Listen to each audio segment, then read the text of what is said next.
কবরের স্পর্শের কারণে লাঠির দাম। এক সাহাবী নবীর সামনে আসছে, নবীজি বলে কি, ওই সাহাবী তোর উপর আমি খুশি হয়ে গেছি, তুই যা চাবি তাই দিব। সাহাবী কয় তাহলে আপনার হাতে লাঠিটা দেন। আল্লাহ রাসূল সাথে সাথে লাঠিটা দিয়ে দিছে। বাবু সালাতুত তালিব ওয়াল মাতলুব অধ্যায়ে হাদিসের কিতাবে সিয়াসত অনেক হাদিসের কিতাবে হাদিসটা আছে। আল্লাহর রাসূল লাঠি দিছে, সাহাবী লাঠিটা নিয়ে বাড়িতে যায় নিজের সন্তানদেরকে কয়, সন্তানরা এই লাঠিটাই যে যত্ন করে রেখে দিলাম, আমি মরে গেলে আমার লাশটা কবরে যখন রাখবি তখন এই লাঠিটাও আমার কবরে দিয়ে দিবি, কারণ এটা আমার নবীর হাতের লাঠি। আমার মন বলে আমার নবীর হাতের লাঠি আমার কবরে থাকলে ওই কবরে আল্লাহ তাআলা আযাব দিবে না। সুবহানাল্লাহ, এটা এই কবরে দিয়ে দিয়েছে। কিসের বরকত? হাতের বরকত। হাতের বরকত। লাঠি বাজারে অনেক আছে, কিন্তু ওই লাঠিতে কার হাত লাগছে? মুহাম্মদুর রাসূলুল্লাহ সাল্লাল্লাহু আলাইহি ওয়াসাল্লামের হাত লাগছে। মুসলিম শরীফের রিওয়ায়াত, ইন্টারনেটের যুক্ত মুসলিম শরীফ লিখে ঢুকলে পাওয়া কিতাবুল জানায়েজ, জানাজার অধ্যায়ে একটি হাদিস আছে যে আল্লাহর রাসূল সাল্লাল্লাহু আলাইহি ওয়াসাল্লাম যখন ইন্তেকাল করলেন, এক গোলাম এসে একটা চাদর বিছনা বানায়া নবীজির কবরে বিছায়া দিল। সব বেদাতীদের কাছে কিছু দলিল থাকে, কিছু কিছু বেদাতীরা আছে পীরের খাট দেয় কবরে, খাট, তোষক, বালিশ, লেপ, কম্বল। কবরে কম্বল নিলে পরে সম্বল হয় না।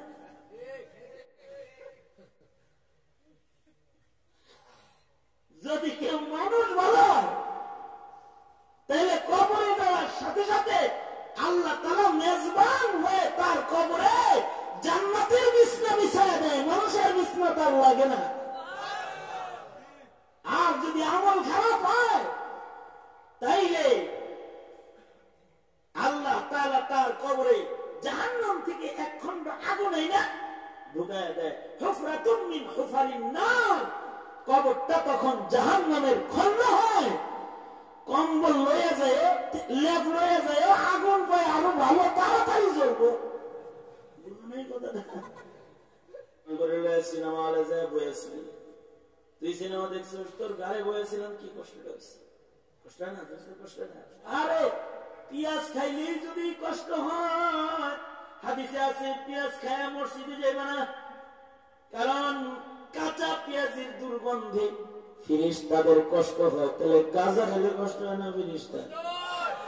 হ্যাঁ, ফিরিস্তা বলবে তুই বহুত গাঁজা খায় জ্বালাইছিস, মরছিস, ভালো হয়েছে। বহুত ইয়াবা খাইছিস, বহুত পাপাচার করেছিস, যাই মুক্তি পাইছি। কিছু কিছু মানুষ মারা গেলে ফিরিস্তায় খুশি হয়, আর কিছু কিছু মানুষ মারা গেলে ফিরিস্তায় কান্দে। কিছু কিছু মানুষ মারা গেলে রহমতের ফিরিস্তা তাদের জানাজা ভরে যায়, হাজির হয়ে যায়। এই ফিরিস্তা গুলা তাদের নাজাতের সাক্ষী। ইয়াউমা ইয়াকুমুর রূহু ওয়াল মালাইকাতু সাফফান লা ইয়াতাকাল্লামুনা ইল্লা মান আযিনা লাহুর রহমান। বিচার যেদিন হবে আল্লাহ তাআলা ফেরেশতাদেরকে কাতার করে দাঁড় করায় দিবে। যার গুনাহ বেশি ফেরেশতাদেরকে বলবে সাক্ষী দে, ইবাদত বেশি তো ডান পাশের ফেরেশতারা বলবে সাক্ষী দে, ওর ইবাদতের সাক্ষী দে। সাক্ষী দিবি, বিচার পক্ষে যাবে, জান্নাতের দরজা খুলে যাবে। ঘরে তেলে ফেরেশতা আছে, ভয় পাইতে হইব। পৃথিবীর কোথাও আমরা একা না, কিরামান কাতিবিন ইয়ালামুনা মা তাফআলুন। দুইজন ফেরেশতা আমাদের কাঁধে আছে, এরা সব দেখতেছি, এক সেকেন্ডের জন্য তারা গাফিল না। যদি এই বিশ্বাস কারোর ভেতরে না থাকে তাহলে ও বেঈমান। আল্লাহর না মানলে যেমন বেঈমান, নবীজির নবুয়ত না মানলে যেমন বেঈমান, ফেরেশতা না মানলেও বেঈমান, কোরআন না মানলেও বেঈমান। এই কারণেই তো মক্তবে গেলে আমাদেরকে পড়ানো হয়। আমার সাথে বলেন আমানতু বিল্লাহি। আওয়াজ করে গান, আওয়াজ করে গান। মক্তব তো বন্ধ হওয়ার পথে আছে, জোরে পড়েন, বাচ্চাগুলোর মুখস্থ হবে। আমানতু বিল্লাহি ওয়া মালাইকাতিহি ওয়া কুতুবিহি ওয়া রুসুলিহি ওয়াল ইয়াউমিল আখির।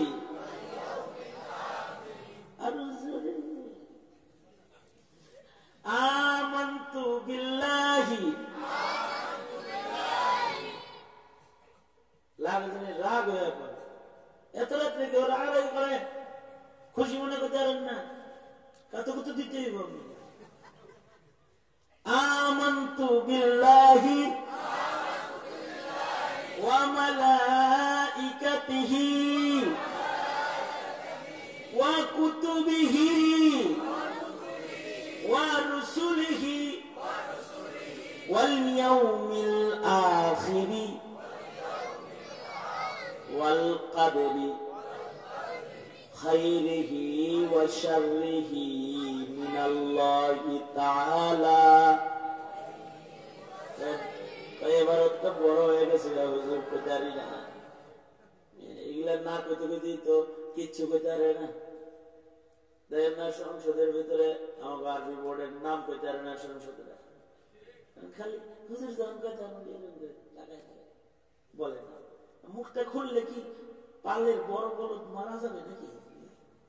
তাহলে তো কিছু উচ্চারণ গুলা সই হয়ে যায়। সিরিয়াস, আমি কিন্তু অস্বীকার কিন্তু এতক্ষণ যাই মুস্করা টস্করা করছি, আর কোনো মুস্করা নাই কিন্তু। হ্যাঁ, আমল গুলো ধরে নিয়ে যেতে হবে।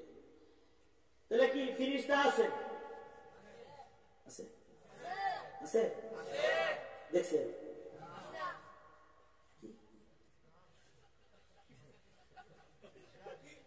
ফেরেশতা আছে দেখছেন? দেখছেন? শুনছেন? কে বলছে? ভালো করে বলেন, এটা তো ঈমান। কে বলছে? কে বলছে? কে বলছে? আল্লাহ। এই ফেরেশতার উপরে ঈমান লাগবে। ফেরেশতা আল্লাহ পাকের এক পবিত্র সৃষ্টির নাম, যারা কখনোই কোনো গুনাহ করে না, যারা পুত পবিত্র, তারা আমার ঘরে আছে, কিন্তু আমি তাদের দেখি না। নামাজের সময় যে সালাম ফিরাই, তখন ফেরেশতার নিয়ত করা লাগে, তাই না? হ্যাঁ, ফেরেশতার নিয়ত করা লাগে না? সালামের সময় কই তাকান লাগে? আসসালামু আলাইকুম, তার মানে সালাম সালাম, আসসালামু আলাইকুম, এখানে দেখা লাগে।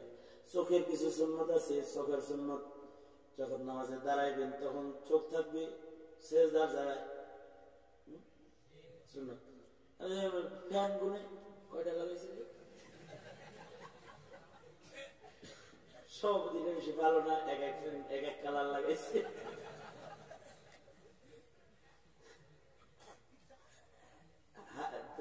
জান্নাতে যখন যাইবা, যা দেখবা যে হুরের চোখ টেরা এরকম থাকে। এক বুজুর্গ আল্লাহর ওলি নামাজ পড়তেছে, নামাজের পরে মুরাকাবায় কল্পনা করে, নামাজের বদলে আল্লাহ কি দিল রে? দেখে আল্লাহ একটা হুর দিছে, হুর। হায় হায়, দুই রাকাত নামাজ একটা হুর পেয়েছি, কি সুন্দর গো। কিন্তু তাকায় দেখে যে হুরের চোখ কানা, চোখ নেই। যে হাকিম মুহাম্মদ থানভী রাহমাতুল্লাহ আলাইহি বলে, আল্লাহর ওলি মুরাকাবা করছি, একটা হুর পাইছিলাম ইবাদতের বদলায়, এটা দেখছিলাম মুরাকাবায়, কিন্তু এটা তো অন্ধ। হযরত থানবী বলে গালিবান হাজী ইমদাদুল্লাহ মুহাজির মক্কি আল্লাহর ওলি বলে তুই মনে হয় চোখ বন্ধ করে নামাজ পড়ছ?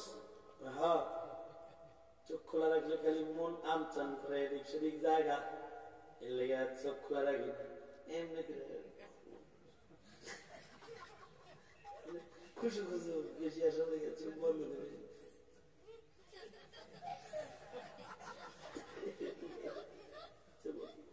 না, চোখ খোলা রাখবি দাঁড়ানো অবস্থায় সেজদার জায়গায়, রুকুর হালতে দুই পায়ের মাঝখানে, সেজদার হালতে মাটির উপরে, তাশাহুদের হালতে কোলের উপরে, চোখের সুন্নাত হয়ে থাকবে, মাথা সোজা থাকবে, নজর কোলে। আর সালাম ফিরানোর সময় কোথায়? আমার সাথে সালাম ফিরা, আসসালামু আলাইকুম, আলাইকুম পর্যন্ত সামনে থাকবে, আসসালামু আলাইকুম ওয়া রাহমাতুল্লাহ। ভালো করে আমি বলবো, দেখবো কে কেমনে সালাম দিলে। আসসালামু আলাইকুম ওয়া রাহমাতুল্লাহ। তাকান, গালে তাকান, আমার দিকে চাই রয়েছে, প্রশিক্ষণ নিতেছে। এই তো সালাম ফিরে, আসসালামু আলাইকুম ওয়া রাহমাতুল্লাহ। আব্দুল জব্বার চাচা দেখে আসে নাই আজকে, এদিকে দেখে মুসল্লি কে কে আসছে সব গুণে বাড়াইছে। আবার বাম দিকে সালাম ফিরানোর সময় কি জলিল ভাই দেখে আসে নাই, আব্দুল জলিল ভাই কই তাকাবে, কারণ কান্দে আসে কে? এই কথাটা বোঝানোর জন্য এই মাসালা বললাম। কাঁধে আছে ফিরিস্তা, সব সময় আছে। ইবাদত করলে খুশি হয়, গুনাহ করলে নারাজ হয়। ওরা আমাদের সাক্ষী, সাক্ষী বিচারের দিন, জান্নাতের সাক্ষী অথবা গুনাহের সাক্ষী। ওদের সাক্ষী অনুকূলে হলে জান্নাত, আর যদি অনুকূলে না হয় কইতে দিব। সব সময় দিলে এটা হাজির রাখবেন যে ফিরিস্তা কান্দে আছে, তাহলে গুনাহ হবে না। যদি চিন্তা করেন যে একটা সিসি ক্যামেরা আপনারা ধরে রাখছেন, তাহলে কি আর ওখানে চুরি করবো কেউ? হ্যাঁ, করবে? ওইখানে ক্লিয়ারলি করবে, ক্যামেরা লাগেন না। দুনিয়ার সিসি ক্যামেরা ধুলা দেওয়া যায়, কিন্তু এটা এই সিসি ক্যামেরা ধুলা দেওয়া দিব? আমি আমার মাদ্রাসায় সিসি ক্যামেরা লাগাইছি। ছাত্ররা কি করে, মোবাইলে বসে বসে গাড়িতে দেখি পড়তেছে নাকি কি করতেছে, দেখি প্রযুক্তির সুবিধা ভোগ করার জন্য। কিন্তু ছাত্ররা খুব ট্যালেন্ট, যে ওরা ট্যালেন্ট এত বেশি, মাঝে মাঝে দেখি ক্যামেরা আন্ধার হয়ে গেছে। আমি তো প্রথম বুঝি নাই যে ক্যামেরা অন্ধকার হয়ে থাকে, আমি মনে করছি ইন্টারনেট কানেকশন ডিসকানেক্ট, এই কারণে কালা কালা দেখা যায়, প্রথমে এই মনে করছি। পরে যায় দেখি যে ক্যামেরা একটা ভাঙ্গা। কি রে ক্যামেরা ভাঙছে? কে রে? কয় মুখে ভাঙছে। তুই ক্যামেরা ভাঙছিস কেন? পাশে একজন কয় হুজুর ও ভাঙে নাই তো, বলে ভাঙছে, ফুটবলে ভাঙছে। ফুটবলে ভাঙছে মানে বৃষ্টি তো বাইরের মাঠে যাওয়া যায় না, ঘরের ভিতরে আমরা খেলি, তো জোরে লাগতে দিছে, ফুটবল একেবারে লাগছে। আমি তো তুই দেখে লাগতে দিতে পারলি না, ক্যামেরায় লাগাইছিস, ওয়ালে লাগাইছি। তারপর হুজুর ও নিজেই তো ক্যামেরা দেখে, তুমি কেন দেখো না? ও খুব চালাক হুজুর, ওর চালাকের কারণে ধরা হয়েছে। কি চালাক? কয় ও যখন আমাদের নিয়ে খেলে তখন ওর একটা কালো গেঞ্জি আছে, ওইটা ক্যামেরা বরাবর দিয়ে লয়। এই কারণেই তো কালা কালা কালা কালা দিই মাঝে মাঝে।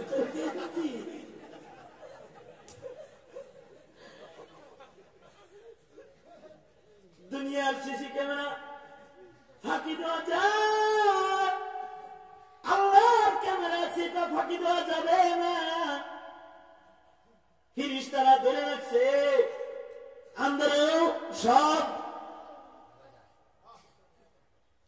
বর্তমান ক্যামেরা অন্ধকারেও রেকর্ড হয়। কি ক্যামেরা জানি কয়, ও অন্ধকারেও স্পষ্ট দেখা যায়। হ্যাঁ, night vision camera. Night vision camera দিনে তো রেকর্ড হয়, রাতের কালো আধার তিমির রাত্রিতেও রেকর্ড হইতে থাকে। তোমার বিজ্ঞানের প্রযুক্তির কাছে যদি নাইট ভিশন ক্যামেরা থাকে, তাহলে ফেরেশতার কাছে আল্লাহ বুঝি তোমার যদি ছোট প্রযুক্তিও লাগবে। এই সব দিয়ে বসায় রাখছে। আজ থেকে ফেরেশতার উপরে ঈমান রেখে গোপনেও কোনো গুনাহ আর করব না, ইনশাআল্লাহ। বলেন, জোরে বলেন, আর জোরে হাত তুলেন। আরে আল্লাহ, ওয়াদা করিতেছি গোপনেও গুনাহ করব না, ইনশাআল্লাহ। আর জোরে, আর জোরে। এটা একটা সম্মানিত সৃষ্টি। সেকেন্ড, খেয়াল। আবার যাই পুরা কয়টা সৃষ্টি প্রথম বানাইছে? কি কি?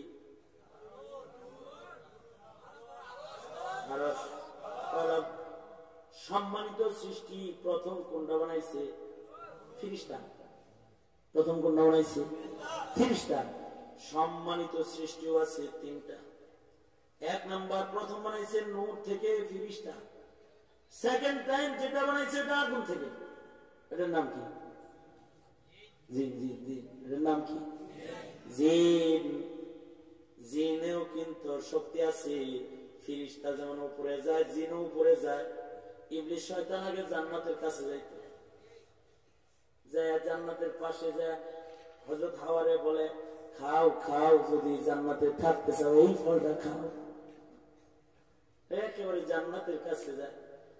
মানে ৭ আসমানের উপরে সিদরাতুল মুনতাহার কাছেও জিন চলে যায়। মানুষ আকাশের তলা খুঁজে পাবে না, কিয়ামত পর্যন্ত রকেট দৌড়াও আকাশের তলা পাবে না। কিন্তু জিন্নাতরা ৭ আসমানও পার হইতে পারত, এত শক্তি ওদের দিচ্ছে। আবার এক সময় এক এক আকৃতি ধারণ করে, হায়াত অনেক লম্বা লম্বা। মনে মনে অনেকে ভাবতেছে, কি কাম রইল আমার, আল্লাহ জিন বানাইলে কি লাভটাই না হইতো, এই জিন বানাইলে কি লাভ হইতো না লস হইতো। আগুন থেকে জিন বানাইছে আল্লাহ, যেটা আল্লাহ পাকের একটা আজব সৃষ্টি। কিন্তু মাটির দ্বারা যে সৃষ্টিটা আল্লাহ বানাইছে, এটা আল্লাহর শ্রেষ্ঠ সৃষ্টি। ওয়ালাকাদ কাররামনা বনি আদম।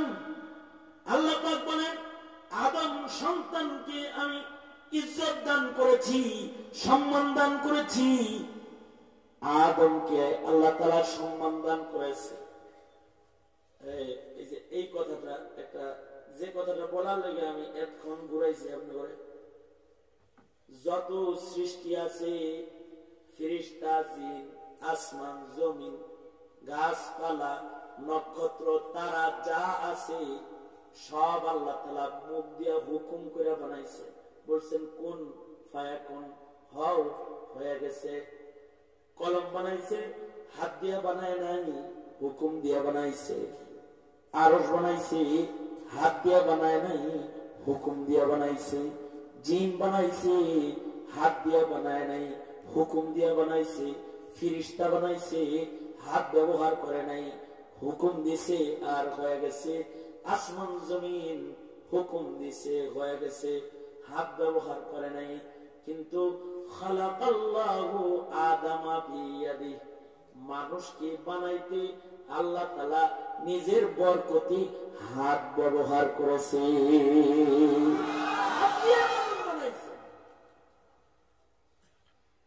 এবার আরেকটা জিনিস বুঝেন, 200 টাকার ক্রেস্ট, এটা যদি মিস্ত্রি যে বানাইছে তারা দিয়ে দেয়, আমরা মিস্ত্রির হাতে রয়েছে, এটার দাম 200 টাকা।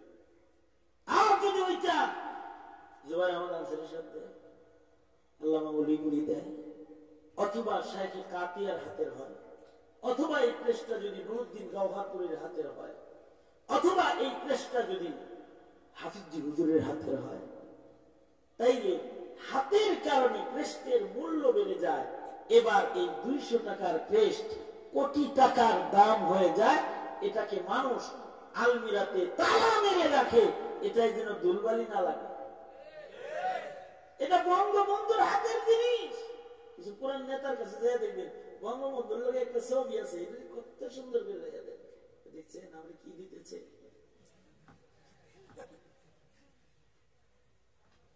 যা দেখবেন একটা নেতাই ছিল গো, দেখছেন কত কিছু দিয়েছিল আমাদের, গল্প করবে হাতের বরকত, প্রেসিডেন্টের হাতের বরকত।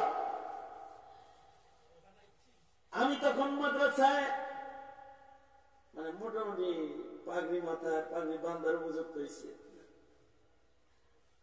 একদিন আমার আব্বা আমাকে দেখা নিয়ে আলমারি খুলছে, আলমারি খুলে একটা পুরাতন পাগড়ি বের করছে। পাগড়িটা বের করে কয়ে, এই সন্তান, আমার এই সন্তান, এই পাগড়িটা দেখ কত পুরান হয়ে গেছে। আমি যখন হাফেজে কোরআন হয়েছিলাম আমার মাথায় পীরজি হুজুর রহমতুল্লাহ আলাইহি পাগড়িটা পেঁচায় দিছিল, যতন করে রেখে দিছি। তখনই নিয়ত করেছিলাম আল্লাহ যদি আমার একটা ছেলে দেয়, তাহলে ও যখন নামাজ পড়া শিখবি পীরজি হুজুরের হাতের বরকতটা ওর মাথায় আমি নিজের হাতে পেঁচায় দিব। তাই ওই বুজুর্গের হাতের স্পর্শওয়ালা পাগড়িটা তোর মাথায় পড়ায় দিলাম। এই পাগড়ির সম্মান রেখে চলাফেরা করিস। কাপড় কাপড়, কিন্তু হাতের কারণে কাপড়টার দাম, হাতের স্পর্শের কারণে লাঠির দাম। এক সাহাবী নবীর সামনে আসছে, নবীজি বলে কি, ওই সাহাবী তোর উপর আমি খুশি হয়ে গেছি, তুই যা চাবি তাই দিব। সাহাবী কয় তাহলে আপনার হাতে লাঠিটা দেন। আল্লাহ রাসূল সাথে সাথে লাঠিটা দিয়ে দিছে। বাবু সালাতুত তালিব ওয়াল মাতলুব অধ্যায়ে হাদিসের কিতাবে সিয়াসের অনেক হাদিসের কিতাবে হাদিসটা আছে। আল্লাহ রাসূল লাঠি দিছে, সাহাবী লাঠিটা নিয়ে বাড়িতে যায় নিজের সন্তানদেরকে কয়, সন্তানরা এই লাঠিটাই যে যত্ন করে রেখে দিলাম, আমি মরে গেলে আমার লাশটা কবরে যখন রাখবি তখন এই লাঠিটাও আমার কবরে দিয়ে দিবি, কারণ এটা আমার নবীর হাতের লাঠি। আমার মন বলে আমার নবীর হাতের লাঠি আমার কবরে থাকলে ওই কবরে আল্লাহ তাআলা আযাব দিবে না। সুবহানাল্লাহ, এটা এই কবরে দিয়ে দিয়েছে। কিসের বরকত? হাতের বরকত। হাতের বরকত। লাঠি বাজারে অনেক আছে, কিন্তু ওই লাঠিতে কার হাত লাগছে? মুহাম্মদুর রাসূলুল্লাহ সাল্লাল্লাহু আলাইহি ওয়াসাল্লামের হাত লাগছে। মুসলিম শরীফের রিওয়ায়াত, ইন্টারনেটের যুক্ত মুসলিম শরীফ লিখে ঢুকলে পাওয়া কিতাবুল জানায়েজ, জানাজার অধ্যায়ে একটি হাদিস আছে যে আল্লাহর রাসূল সাল্লাল্লাহু আলাইহি ওয়াসাল্লাম যখন ইন্তেকাল করলেন, এক গোলাম এসে একটা চাদর বিছনা বানায়া নবীজির কবরে বিছায়া দিল। সব বেদাতীদের কাছে কিছু দলিল থাকে, কিছু কিছু বেদাতীরা আছে পীরের খাট দেয়, কবরে খাট, তোষক, বালিশ, লেপ, কম্বল। কবরে কম্বল নিলে পরে সম্বল হয় না।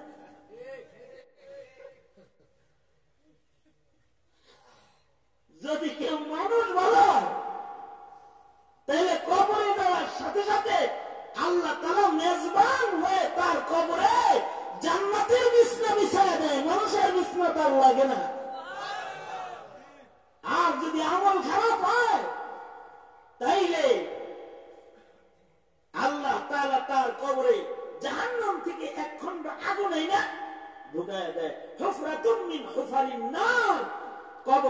যখন জাহান্নামের খন্ড হয়, কম্বল লয়ে যায়, লেপ লয়ে যায়, আগুন পায় আরো ভালো তাড়াতাড়ি জ্বলবো। ওদের কাছে দলিল হলো যে নবীর কবরে যেহেতু চাদর বিছাইছে, আমার পীরের কবরেও বিছাই। ওইটা আল্লাহর রাসূলের শান। তাসদীক বির রাসূল বিজামিই কামালাতিহি, আল্লাহর নবীর প্রতিটা শানের উপরে ঈমান রাখা, ঈমানের অঙ্গ। যেমন নবীজির মুজিজা, চাঁদ দ্বিখণ্ডিত করা বিশ্বাস করা ঈমান, নবীর মেয়ারাজ বিশ্বাস করা ঈমান, নবীর খতমে নবুয়ত বিশ্বাস করা ঈমান, নবীর শান। পৃথিবীর কোন মানুষের কবরে বিছানা নাই, কিন্তু আল্লাহর রাসূলের কবরে বিছানা, এটা নবীজির একার শান।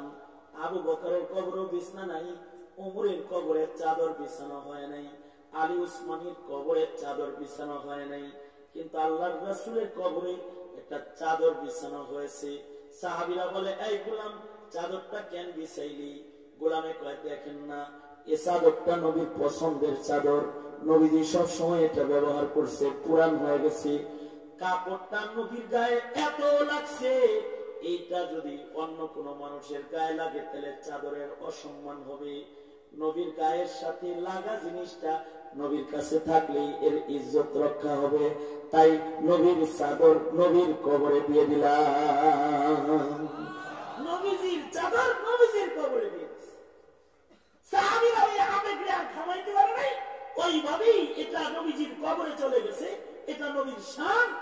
অথচ ঈসা আলাইহিস সালাম দুনিয়াতে আসবেন, নবীর পাশেই উনার কবর হবে, উনার কবরে কোনো চাদর বিছানো হবে না, জায়েজ নাই। তবে নবীর কবরে বিছাইছে, ওই যে কাপড়টা নবীর গায়ে লাগে দামি হয়েছে। এই ক্রেস্টে যদি প্রেসিডেন্টের হাত লাগে তাহলে ক্রেস্ট দাম হয়, লাঠিতে নবীর হাত লাগলে লাঠির দাম হয়। কাপড়ের ভিতরে নবীর গায়ের ছোঁয়া লাগলে কাপড়ের দাম হয়। তাহলে তোর আর আমার গায়ে আল্লাহর ছোঁয়া লাগছে, আল্লাহ তাআলা নিজের হাতে তোরে আমারে বানাইছে। এই নাক চোখ আল্লাহ নিজের হাতে সেটিং করছে, এনে কারোর চেহারায় মারতে নাই, আল্লাহ নিজ হাতে বানাইছে। আল্লাহ পাকের হাতের জিনিস কত দাম! এ কারণে আল্লাহর হাতের জিনিসের দাম আসমানে দেয়, জমিনে দেয়, পাহাড়ে দেয়, গাছে দেয়। ওরা কাফের হইলেও ওদের রিজিক বন্ধ করে না জমিনে, কাফের হইলেও সূর্যের আলো ওদের জন্য বন্ধ হয় না, কারণ আল্লাহর হাতের জিনিস। তোমার দাম আসমান জমিন বুঝলো, তুমি নিজের দাম বুঝলা না, তাহলে তুমি হলো কাল আনআমি বাল হুম আদাল।